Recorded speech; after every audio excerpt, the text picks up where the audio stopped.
you suddenly and inexplicably find yourself in need of a new home, well, you came to the right banana. Here at BRA, we have the perfect house just for you. Hello Sindumblers, and welcome to Hollow Knight Silksong, where I decided to set up my new renting business to make use of the gigantic map and all of its different areas. After all, home ownership is an integral game mechanic, but strangely Team Cherry neglected to include rent, taxes, and didn't provide us with any sort of quality of life index for any of these areas. But not to worry, I am here to rectify their mistakes and profit off of them. So I will go through most areas and rank them on the official quality of life index. Starting of course with Moss Grotto, the very first area you explore in the game. The Moss Grotto is a lush area with a bunch of ponds, perfect for cooling off in the summer. It has a small town right above it where you can shop for groceries and the like. Said town is also connected via Bellway to the rest of the kingdom. Wow, what's there not to like about this place? That.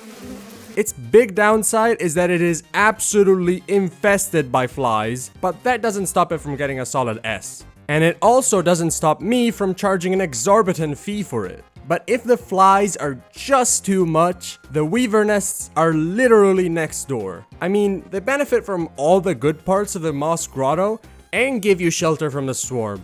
How could they be bad? Well, being that it's an old historic building, getting permission for renovations is an impossibility. So you better like crumbled walls, no heating, and a single power outlet that can barely charge your phone. Not to mention the elevator, which I'm pretty sure killed a couple of people. You combine this with a door lock that just requires being good at music, and you get yourself a solid B, and a 30,000 monthly fee. I mean, it's a piece of history, just like the Marrow. I mean, skeletons are history technically, and the Marrow is nearly entirely made up of bones, which makes it perfect if you love Halloween or are a lich. For everyone else, the commute isn't terrible if you survive it. Yeah, this one gets a D, and I'm not gonna rent it out. Because I'm not stupid, I'm keeping this one all for me. All these bones are gonna turn into diamonds and oil in a couple thousand years, and I'm not losing out on that investment. If you are one of those freaks who likes the heat, the deep docks are just the place for you, with their totally safe lava pits. They're also perfect for anyone working in one of the many heavy industries that are located in this area, since it was already lacking in safety regulation. It also has its very own sauna, so it's getting a B with a recommendation to take some parkour lessons if you intend on surviving. Me, I hate the heat, so whatever the next place is, it's sure to be better. No, this is worse. These are the Wormways, which I guess is an accurate name. Other than that, it's really dirty, there's not even a single scrap of greenery anywhere, the place is full of people who want you to try the blue, and the traffic around these parts is terrible. Somehow. So it's getting a Los Angeles out of 10, and I'm gonna charge accordingly. Now next is the Hunter's March, and oh, hold on, I'm getting challenged to a duel. As I was saying, this is a beautiful place full of history. It has all the amenities you would need. However, the people, well, they like that history a bit too much. So all your conversations will be about the good old days, or being challenged to a duel, which makes this place perfect for people who enjoy blood sports. But they might be turned off when they see the commute to their office job takes way longer than it has any right to. So I give it a B. If you want a decent commute, the Farfields might be the place for you. It's also decently green, enough to give you some fresh air for when you open the Turns out the temperate climate of this place comes at a cost. It has wind gusts so powerful even the best brick house couldn't stop them. So if you enjoy wearing long skirts, you better learn how to parachute because you are going for a flight. But I would say that these are more quirks than downsides, so A feels fair,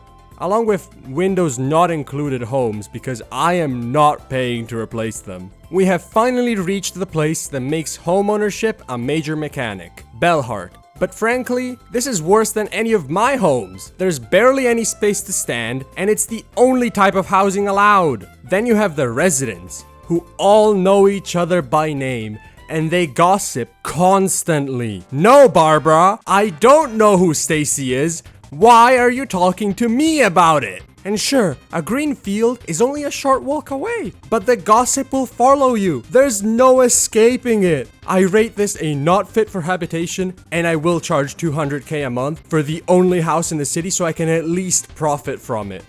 After dealing with the people of Bellheart, you will need a drink. So why not live right by a bar in Greymore? Sure, it's lacking some of the greenery, and the humidity is not gonna be fun in the summer, and it can be a little colorless. It's at least safe and conveniently placed. Oh, it even has some birds. Oh, it has a lot of birds! Yeah, there's a lot of these crows, and they take the murder of crows to a whole new level. So you might need to go around with a personal scarecrow, but I feel like it's at least a bee. The other option for living near Bellheart is Shellwood, a pretty lush area with lots of lakes to swim or fish in, and look, so many pretty flowers. If I had a nose, I would be taking in the smells. What?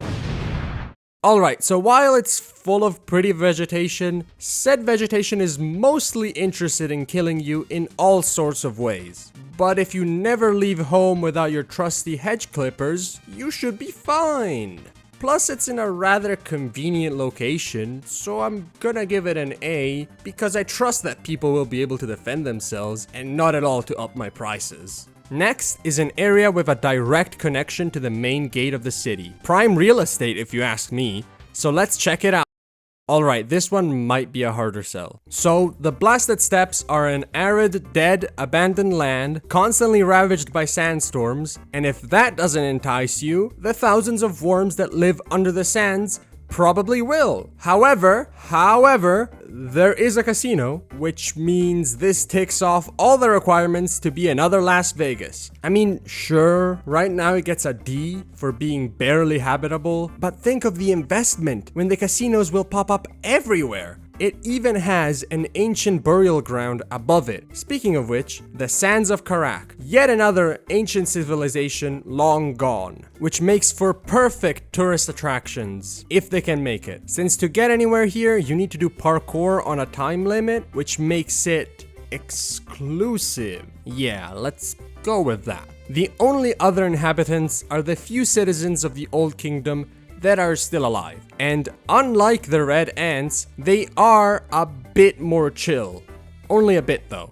Overall, it gets a C. I mean, there's no way you're getting a wheelchair across there. Now, on the other side of the map, we have what is commonly referred to as the Florida combo, with Sinner's Road and Bylewater. Their main feature is insane people, with the maggot-infested water as a close second. So I hope you like bottled water or are ready to have a little extra protein in your drink. Now, in terms of differences, Sinner's Road is filled with the cages full of the pets the residents of Bylewater keep claiming are harmless. Other than that, Bylewater is a bit more green, though I think it's because the residents paint it green. I'm also 90% sure I saw one of them filling their pants with the water.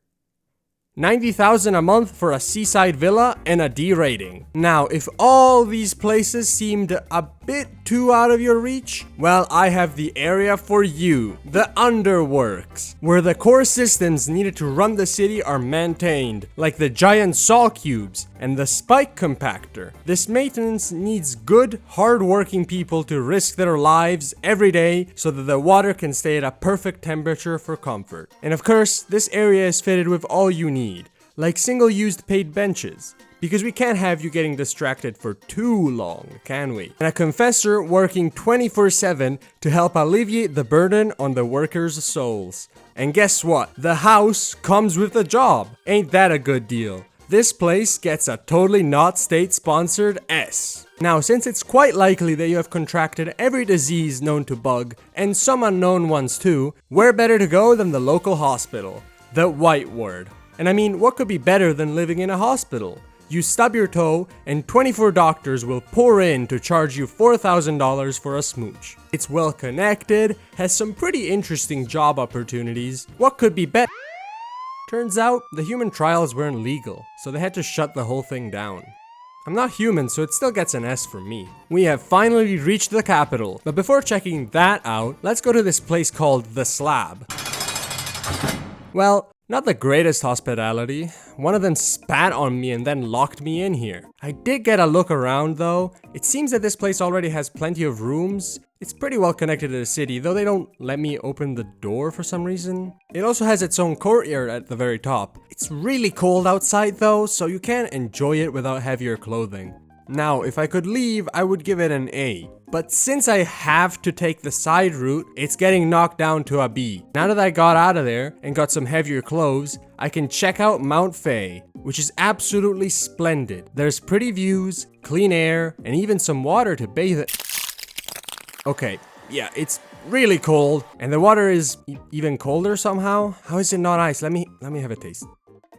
Oh, this isn't water, it's vodka. Wait, how? It's a beautiful nature reserve, so the perfect place to build a few giant condos.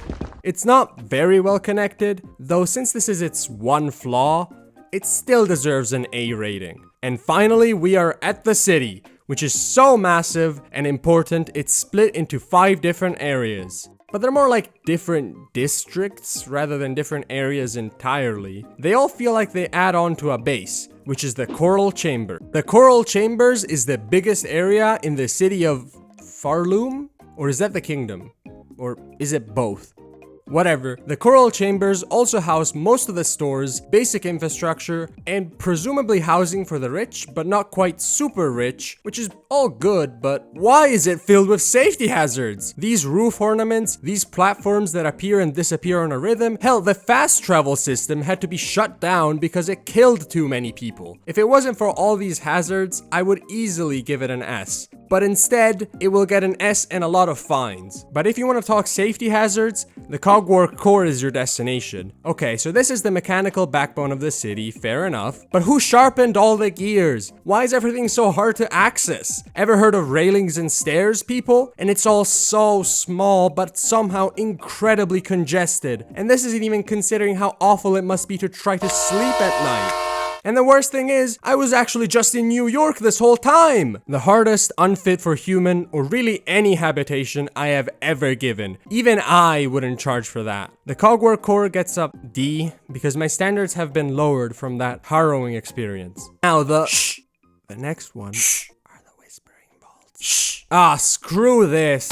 The Whispering Vaults are basically a giant library, which for some reason includes a theater. Other than that, it's a pretty normal library, with a gramophone to play all your old decrepit music, old people to call you uncultured, and secret pits into the sewers. It's also way safer than the Coral Chambers, and while the lighting can be a little drab, that definitely still nets it an S. And a solid cube of concrete to store all the students while giving them 0 natural light, because that costs extra. And the people who can afford it live up here, the high halls, where the rich and powerful live. And after going there for 2 seconds, I can tell why every building in the Coral Chambers had spikes on top of them. Someone who ruled this city had a kink for that, which combined with needing to know how to air dash to get anywhere, makes this a pretty hard place to get around. Odd when you consider that most of the population is on life support. Other than that, it's very well connected, and if you can afford to live here, you can probably get someone to carry you around and avoid all the obstacles.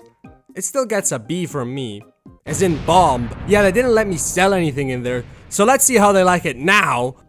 But being in the city, you might forget what grass even is. But not to worry, the aptly named memoriam will remind you.